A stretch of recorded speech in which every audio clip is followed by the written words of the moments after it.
It's a great pleasure to be with you here today. And already with Andrea, I want to take a coffee with you because I want to argue with you on so many things and agree on so many things. And that's, I think, why we're here today. It's to share thoughts. It's to share ideas. It's to share challenge and interest. I've just co-authored a paper with Max Giraldi from Roma, Tre Torre Gatta in Roma, on KPIs and KAIs, key performance indicators and key activity indicators. And it ties into your last point. We don't have the measures, but we do. We just don't recognize them yet. We need to be thinking. I'm going to go through some slides with you about the old principles of lean and have they betrayed us.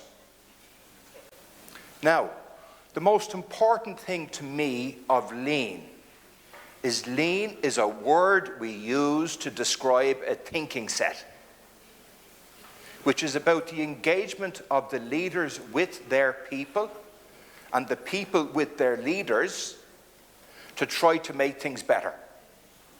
It relies on visuals, being able to see the problems. It relies on being able to constantly see if it's getting better or getting worse. And it's not about just doing what Toyota do. I talk about visuals. I came here today dressed a certain way, on purpose. My name is here, my company is here, and what I'm working on is here. And this is my work wear. It shows I've gone to work, that I'm working. I have a badge for Wales. I'm working with the Welsh government and Toyota to bring a concept that I developed in Ireland into Wales for companies in Wales. So I'm not working with Toyota, I'm actually working with and for Toyota and with and for the Welsh government. And I'm from Ireland. So I'm an engineer, right? And for me to be working with and for Toyota, I regard as an incredible honor, and I don't know how or why. Because I do not believe in lean. I don't believe in many, many things. I'm an engineer. I have to work it out. And if you take anything from my talk today, it's that you have to work it out. You have to think, what does that mean for me? What does it mean for me, for us? How do we translate that into reality? How do we make it personal? How do you make it really personal? That we care about what we're doing. Otherwise, it's just going to the office, going to the factory, going to the business, spending the 7 or 8 hours, going home, watching the football, driving the motorcycle, whatever you want to do. If you don't care about what you do in work, which is a huge part of your life, you have a big problem. You will always just be normal. Or do you want to be abnormal? And lean is about abnormal. We're living in this world. Who could have thought 3 years ago that we would be at home for 2 years? In that tiny space. Nobody could have foreseen that. Actually, people did foresee it. The World Health Organization foresaw that at some stage the world would be shut down with a pandemic. And they don't think that COVID-19 is the big one. So people who are thinking can see these things. We're living in this world. We're trying to be robust. We're trying to reduce the impacts of these issues. We're trying to be able to move quickly. We're trying to be responsive. And remember when we thought the Evergreen was the big problem? When it got caught in the Suez Canal? Thankfully, there was a gold wing available to pull it out of the way. We were just lucky there was a gold wing was there. But in our businesses, we are trying to build our ability, our capacity, our understanding to be able to tackle whatever comes. The books. Now, I'm not trained by anybody in Lean. I have never gone on a Lean course. I'm a professor teaching operations strategy in the business school in Trinity, Dublin. I've never been on a Lean course. I've been to Toyota's engine plant in North Wales 92 times at this stage. I've never been on a Lean course. But these are the fundamental books that we go to try to understand this concept of Lean. And the first one, The Machine That Changed the World. I was honored when I met Dan Jones that he knew about me. And I'm going, how? When I read that book, I was saying, I get this. This makes sense. There are things in here that are useful. And then I said, how can I apply them? How can I learn more? The Toyota Way, Jeffrey Liker didn't talk about Toyota production system, but he talked about the Toyota Way. And that had been missed in the first book. The first book was looking at tools. The tools are helpful, but they don't help. They get a quick impact, but you have to understand why you're using the tools. And Liker gave us something like that. Now, by this stage, you know that I like motorcycles. I worked for 29 years for the Irish government, and I believed that we had to show Irish companies what good looked like. I led benchmarking in Europe for 4 years for the Commission. I was always trying to understand what we in Ireland had to do to make Ireland better. Excuse me, but I'm Irish, right? So we organised best practice visits, and we managed to organise a best practice visit to an American company called Harley Davidson. So we went over with 25 Irish people on a mission. We were on 5 days in North America. We visited 7 different factories in 3 different states, but we had time in Harley Davidson. And I met a gentleman called Roy Coleman. And a fantastic guy, a real sensei, a beautiful man, great thinking. And I asked him, would he read one of my books? Now, I write for charity. I write for cancer research. It's published in Italian, one of my earlier books. 2 of them are published in Italian, right? But it's all for cancer research. I gave him my book. He said he would read it. I contacted him on the telephone. Roy, what did you think of the book? Now, some of you speak American, so help me out on this. Richard, it's okay. Oh. I speak enough American to know that okay is not good. Right? Okay is just about, oh, maybe I'd use it to start the fire. Maybe. Okay? Yeah, okay. What did I miss? Principles, rules, and tools. I said, what do you mean by principles, rules, and tools? And he went, silence. He mustn't have heard me. Roy, what do you mean by principles, rules, and tools? Silence. Roy, what do you mean by principles, rules, and tools? Silence. Put down the phone. I was not in a good mood. And I got annoyed. And then I began to get really annoyed. And then I began to say, actually, think, Richard. Why would this fantastic guy, this true gentleman, this real sensei, not answer a question? And I thought more. And eventually the answer became so clear it hit me. Bang! He had answered the question. What he said was, think. Work it out. Think, Richard. And I said, okay. So I moved on to work out what the principles, rules, and tools, and I added questions were for me. So for me, I was looking at what Lean was. And Lean for me is about getting things done. About looking at what I've been asked to do in my job and getting things done. We have options. Do we do it all ourselves? Do we get others to do it? Or do we do it the way we've always done it? Now we just look out here and look at that dome on the Duomo. When that was built, they didn't know how to make it. Didn't know how to make it. We could try this. They tried things, they made it, it's still standing. We have to keep pushing ourselves and saying, can we build upon what has been learned? We understand lean because Toyota do it. And everybody, and Andrea says, Toyota, we always go to Toyota. Toyota do it, so it must be right. The most valuable company in the world until Tesla made electric cars. Right? The best car maker in the world. Everybody goes to Toyota, and we all talk about Toyota. Toyota follow principles and not models. We as managers, as leaders, are looking for models. Give me the model, we'll use the model, and that will work.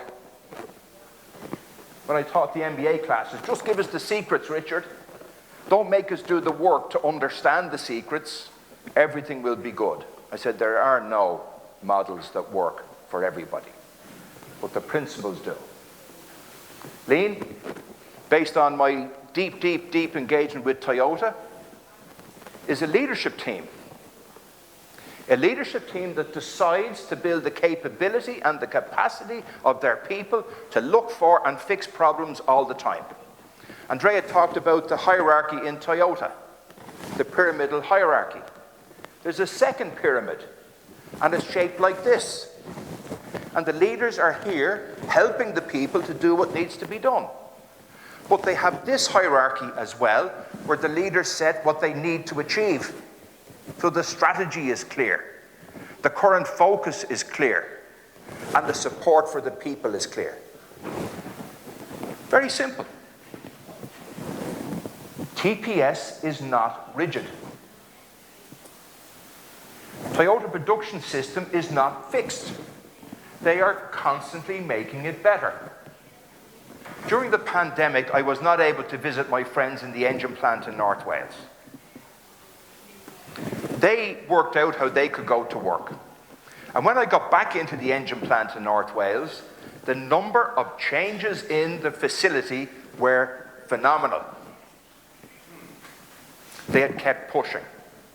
There's a friend of mine in Toyota working on AI, artificial intelligence in the engine plant, using Raspberry Pis and webcams. It's impossible. No, it's not. If you understand what Andrea said about don't spend money, be creative, think. They're changing TPS because they constantly learn more. So, Coleman says to me, think, Riccardo, pensare. Think. So I thought, I'm working for the Irish government, I'm working with companies on all different sectors, all different sizes, all different parts of the country, some in the city, some in the very deep country. And I said, will they understand flow and the search for excellence? Maybe not. Will they understand time, money, and effort? Yes. We're Irish. We understand how to use the clock. We understand money, and we understand effort. And for many years, they were my 3 principles of lean. Understand how to reduce the time it takes. Understand if we're making or losing money. Understand how hard it is to do the job. And I realized I had to say about respect and challenge. So I end up with 5 principles. Respect. We must respect our customers. We must respect our business and our leaders. We must respect the law. We must respect the environment. But we must respect ourselves. Self-respect. And challenge. Just because we're good doesn't mean we can't make it any better. Just because this great guy made it a certain way doesn't mean we have to always do it that way. So the constant challenge is important. A part of the strategy of the business. We choose to improve to make our business better. Rules. The first 3 for dealing with people. Fair, firm, consistent. We need to be fair. Fairness works 2 ways. Our people need to be fair with us too. Firm, standard operating procedures. This is how we do it. Why? It's the best way we know how so far. And consistent. Just because you're my favorite doesn't mean you always get the best biscuit when it's time for the coffee. We need to be consistent how we engage with our people. But then processes. Who's ever heard of plan, do, check, act? Plan, do, check, act. Yeah? Everybody? Who hasn't heard of it? I could never understand plan, do, check, act. I never got the act bit. The word didn't make sense to me. So when looking at processes, I came up with a slightly different version. Look at something. See what you've just looked at. Understand what is happening. Think and then do. Devo pensare, avanti, lavori. You must think before you do something. Look, see, understand, think and do. Funnily enough, in the last couple of months, Toyota are now using OPDCA. Observe, plan, do, check, act. I'm trying to avoid using Japanese, but I'll use 3 little words at the moment. Genchi, Genbutsu, Genin. Nigel, tell me this. In Toyota, have you ever heard anybody say anything other than Genchi, Genbutsu? Yes. Right? Have you heard them use Genin very often? No. Go to the real place, look at the real thing, and talk to the real person. They always do it, but they never say it. Always do it, they never say it, because it's the norm. And it's one of those things that's largely been missed. Genchi, Genbutsu, Genin. Real place, real thing, real person. And 5 lean tools. I was in Lake Bled a couple of years ago at the EOQ conference, eating the most fantastic cakes. Sorry, I don't eat cakes anymore. The most fantastic pastries. And the publisher of the Duran Handbook of Quality was there. Anybody ever seen the Duran Handbook of Quality? It's bigger than the Bible. And it's a magnificent book. And I know nobody who's ever read it. The more I've looked at lean, I believe these are the 5 fundamental tools. Physical and process. What's happening and how it's happening. A check sheet. Is it going right? Is it going wrong? What is happening? What is our process trying to tell us? Run charts. Is it getting better? Is it getting worse? And teams. People deciding to work together to try to do something, to make their business better. And key questions. Funny that I wasn't showing, Bastian didn't show me he was going to show the Rationale photograph. Rationale make industrial cookers. If you watch any of the cooking programs on the television, in the commercial kitchens, it's usually a Rationale cooker. They have half the world market. I've had the pleasure to engage with them for nearly 13, 14 years. And one time, the first time I went, they said, "Who is this stupid Irish guy? We are magnificent. Why is he here telling us these things?" Second time, "Okay, Irish, or maybe..." Third time, "Richard, please, can we talk?" But we ended up in a little small room after 2 days visiting every part of the business. There was 30 managers with me for the 2 days. And at the end, in this little small room with no air, they said, "Richard, how did you always know how to ask the right question?" I started to panic. I've been everywhere for 2 days. What questions had I asked? And I stopped myself panicking and I said, "Actually, what you asked was, can you please tell me, what are you doing? How are you doing it? And why are you doing it like that? Why are you doing it like that? Who is going to improve it and when?" Most people can tell you what they're doing. Not everybody can tell you how they are doing it, or if they're doing it the way the business thinks is the best way. And less people can tell you, why am I doing it this way? Because I was told to. And in our current lives, with our current educated colleagues and work staff and friends and all the rest in our businesses, The big why is a big question. Why do you want me to do it that way? Because it's the best way we know how. If you find a better way, tell us, we will discuss it, we will agree it, and we will follow that. Today, we're flooded with talk about Industry 4.0, we're talking about artificial intelligence, augmented realities, all the new things. Well, I said I'm an engineer. And when I started my engineering, this was my computer. Slide rule. Hands up who knows what a slide rule is. Hands up who doesn't. Right? There's a lot of you who don't, right? We used to be able to do it. Watch the film Apollo 13. And you'll see all the engineers trying to fix the problem in space using slide rules. And they worked. Now we have incredible power in our hands that would have been more powerful than anything that got men to the moon in 1968. We're dealing with all of these questions about creating and using the new technologies. We have to be sure we don't get blinded by the technology and understand why we want to use them. We have to understand the big why of where we're going to use the technology, as opposed to just blindly going into the technology. We need real facts and real data. As leaders, if we're going to make decisions, the more data we have that's accurate and effective, the better those decisions can be as we try to make things better. To me, this question of agile or digital lean is irrelevant. I don't care what we call it. I really don't. We could call it sausages for all I care. But it's about the mindset, the thinking of people to try to make things better, and how we use the technology to make things better.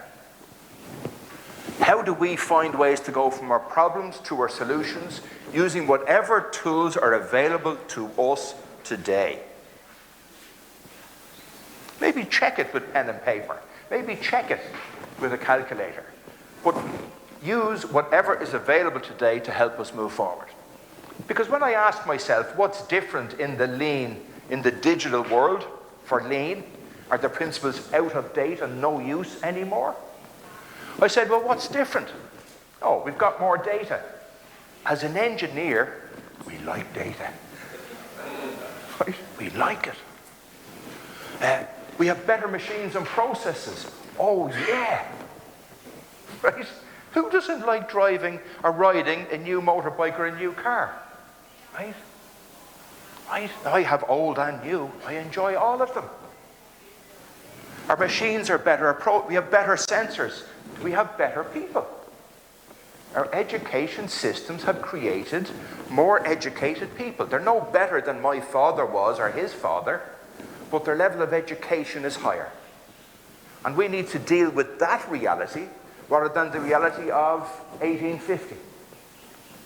Deal with who we have and what we have now to find ways to do better. Do we have different business imperatives in the digital world? Do we? What do all businesses want to do? Keep going, make some money, do some good. You go back to the time of creating the pyramids, keep going, make some money, do some good. It's always been the same, and should always be the same for humanity. How can we build upon what has gone before? I talked about PDCA and continuous improvement circles. I come from a very small island, the west coast of Europe, about 150 miles by 130 miles, not big. My hobby is riding long distance, 1,600 kilometers in 24 hours. I know I'm crazy, I don't care. To do that in Ireland, I have to go round in circles, so I hate circles with a passion. And when I was in industry making things, making jams, marmalades, electricity, heavy and commercial trucks, fire engines, making all different things, babies' nappies, never take a job making babies' nappies. Do not do it. Bad. I always wanted to not go round in circles. I wanted to build on and build my capability. And that led me to a spiral of improvement. That when you've improved your ability, you're at another level and a different radius. So start small, build your understanding, go to the next level, and the next level, and the next level. Building your capability based on experience and expertise gained. I call it the Keegan spiral of improvement. Lean in the new world. To me, the principles, as we personally understand them and interpret them, are still valid. And will always be valid. And we're always valid. Can we be proud of what we do? And can we be humble enough to say, can we do it any better? Can we use whatever tools are available? Whether that's a piece of flint, a piece of bronze, or a piece of titanium piece of titanium to make a fantastic exhaust for somebody's motorbike or car. Right? Our Akropovic friends are in the audience with us today. I couldn't resist that. We must use what's available. We must use the energy, the understanding, the education of our people to make our businesses better, more viable, more sustainable in the world we're living today. We can't rely on formulaic responses, somebody else saying this is what you should do. We can work with our colleagues who support us to understand, like as in Spark Innovation Consultants, but we have to understand what they're telling us that's relevant to what we're doing and need to do. Toyota was the last of the automotive companies to fall over in the current crisis. Why? Because they had had Fukushima a number of years ago when the tsunami hit and they realized their supply chain was not as resilient as they thought. They did things. During this pandemic, I was asked by a very major global machine tool making company, could I arrange a benchmark visit with Toyota? I contacted quite high up in Toyota and they said, we would love to talk to them, but at the moment, we are trying to work out how we can be even better again. So they weren't ready to have that conversation at that time. They're always learning and adapting. For me, the future is going to be how we as leaders decide to develop ourselves and our people and our businesses to address whatever today shows to us and brings to us. To be helpful, there's a website. One of the last things I did before I retired was create the Lean Business Ireland activity, and there's a website where many of the materials and case studies that are happening in Ireland are public. My program that I developed in Ireland, when it was judged by the government with 350 projects, there were savings of €1 billion, Andrea. 40% increase in productivity, 40% sales, 20% productivity, and 11% increase in employment, and many other measures. Using lean thinking, but not a strict lean thinking. Creating that flexibility to be able to jump when needed. And to me, this thing of agile and lean always should have been understood. You cannot just do what we always did and expect things to change. And you're building the capability to be able to jump. So to me, that was a big thing. On the last right-hand side, on the Welsh government, I have just published, just given it away, if you understand, just put it out there, Toyota in every man language. So starting from Hosh and Canry, the strategy and the strategy deployment, down to what does Yokoten mean, what does Yamazumi mean. So taking away the Japanese and making it into English. I know it's not Italian, maybe somebody wants to translate it, they're more than welcome to do so. Lots of things available to help on the journey. And Bastia. No.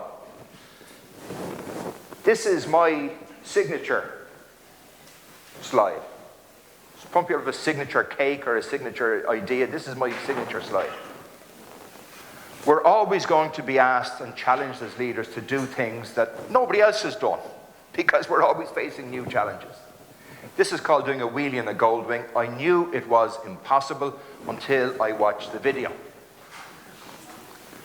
And as Bastian says, how? Beer in the back boxes, beer in these cases. Now, if I'm going to do a wheelie in a gold wing, I will put steel in the back boxes, not beer, because you don't want alcohol on motorcycles. It's not a good combination. I won't tell you how I know this. I won't tell you how I know this. But look at our friend. Does he look happy and relaxed? No. If I had to do a wheelie on a Goldwing, I would not be wearing my workwear. I would have full motorcycle gear, full face helmet. I wear textiles, so body armor, top and bottom gloves, good health insurance. But I know the impossible is possible. I don't have to copy. I can learn from and evolve. I can learn from and make it better. I can learn from and reduce the risk. But I know now that the impossible is possible. Why would I not try to do the impossible? Because my market demands it. So lead, follow, or get out of the way. And respectfully, if you're a blocker, I don't think you would be here today if you were a blocking manager. But if you're a blocker, please get out of the way. We don't have time in the world for blocking. Please lead, or follow, or get out of the way. Lean is not dead, in my idea. Lean is only getting started. But it's how we personally decide to determine that, to understand the yin and yang. It's not just about being strictly lean. It's about using the thinking to be able to create. My final 2 or 3 words. I was asked to present at the Lean Agile Ireland conference. And I was the lean person, you can imagine. And a very senior American speaker was the agile person. And beforehand, we met for a cup of tea to discuss what was going to happen. And she said to me, yeah, lean is okay, but it won't work in innovation. I said, I understand. In theory, it doesn't work in innovation. But we have found a way to make it work in innovation. It won't work. Well, we found a way that it does work. It won't work. We found a way that it does work. So we didn't agree. But we have found a way to make it work. By looking at what people were trying to do, understanding what was adding value, and focusing on them being able to add more value through their creativity. Ladies and gentlemen, the principles of lean have not betrayed us. Thank you very much.